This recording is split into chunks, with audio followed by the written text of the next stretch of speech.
जो चांदनी चौक लोकसभा क्षेत्र में हम देख रहे हैं कि आज हिंदू और मुसलमान की बात हो रही है। ध्रुवीकरण बढ़ता जा रहा है, जाति की फिर जातियां, ये जो गठबंधन की राजनीति है वो निचले स्तर पर पहुंच चुकी है। तो ऐसे में जो आप एक नई रोशनी लेकर आए हैं सत्य बहुमत की राजनीति, उसके बारे में बताएं। देखिए, इसका समाधान यही है कि सत्य बहुमत की राजनीति होनी चाहिए।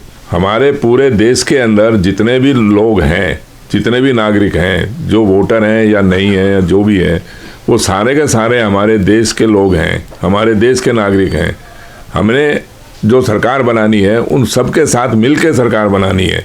सत्य बहुमत का एक यही विचार है कि वोटों के बहुमत से सरकार बननी चाहिए, जिसका मतलब यही है कि ध्रुवीकरण नहीं होगा, भ्रष्टाचार नहीं होगा, अपराधियों को टिकट नहीं दिया जाएगा, पैसे देके धन के बदले में टिकट नहीं दिया जाएगा। इन सब बातों का मतलब यही है कि सत्य बहुमत की राजनीति करिए, जिसके अंदर जैसे सांसद को वोटों के बहुमत से चुना, वैसे ही जिस पार्टी को पूरे देश के अंदर सबसे ज़्यादा वोट मिल जाए उसका बहुमत मानिए। जब हमने आज तक बहुमत की कोई परिभाषा बना ही नहीं रखी, तो ये परिभाषा बनाने में हमें क्या आपत्ति है। एक सच्चा लोकतंत्र तो उसी को बोलेंगे ना जहाँ पर मतदाताओं का बहुमत हो। हमें तो सच्चा बहुमत चाहिए, सच्चा लोकतंत्र चाहिए, ना कि झूठा लोकतंत्र। और ये अपराधियों को टिकट देना कोई लोकतंत्र होता है क्या? अपराधियों को, अपराधी लोग हमारे संसद में बैठ के कानून बनाते हैं, वो लोकतंत्र है? ऐसा नहीं है।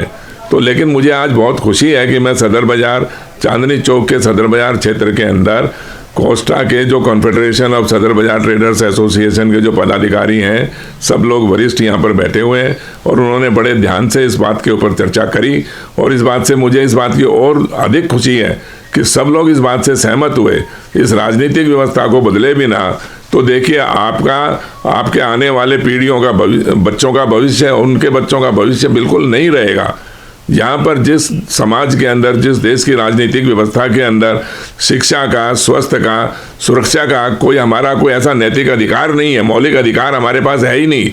खाली टैक्स देते रहो और गुलामों की तरह इनकी खुजामत करते रहो, इनकी गुलामी करते रहो लीडरों की।